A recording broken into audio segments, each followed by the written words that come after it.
Hello, ganda kayo sa umaga. Ito po si Doc Bernie. Dito po tayo sa CityVet at tuloy-tuloy na ating series para sa information dissemination tungkol sa rabies because March is Rabies Month, okay?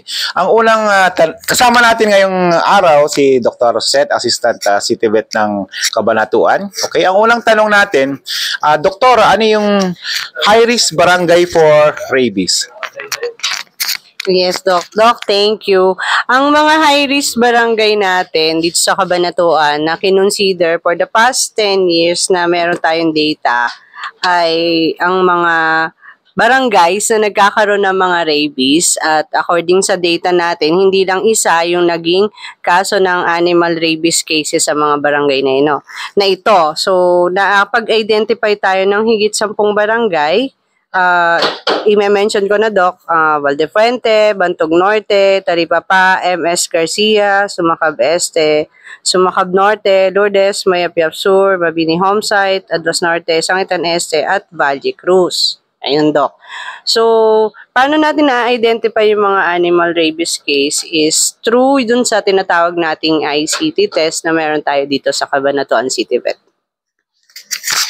Okay, Doktora. Yung ibig sabihin, yung high risk in short, ano yung malakas ay mataas ang posibilidad na magka-positive. Okay? So, sa mga na-mention ni Doktora na doon nakatira mga barangay, so dapat magpabakuna tayo lagi ng ating pets ng anti-rabies para may protection ang ating pets saka yung mga pet owners. Okay, Doktora, meron ba idadagdag?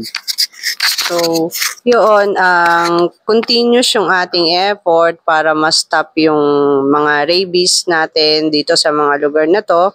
So, through dong sa division nila sa veterinary services, nagkakandak tayo lagi ng mass vaccination, lagi dito sa mga lugar na ito, even without pang-reported na case ngayong taon na to. So, sila talaga yung priority lagi for vaccination sa rabies. Thanks, Doktora. Doktora, halimbawa, kasi marami nagtatanong sa akin, at halimbawa ay may nag-positive sa isang barangay, yung 1 kilometer radius, pa-explain nga, Doktora, ano ibig sabihin ng 1 kilometer radius? So, ang ginagawa natin dyan na approach, yung nag-positive na barangay, siya inuuna natin na i-vaccinate. So, ang mangyayari, ang susunod na nating mga i-vaccinate, yung sakop ng 1 kilometer from doon sa nag-positive na barangay. So, yun. Okay, thanks, Doktora. Sa mga may katanungan, pwede po kayo mag-comment para masagot po namin sa aming susunod na video.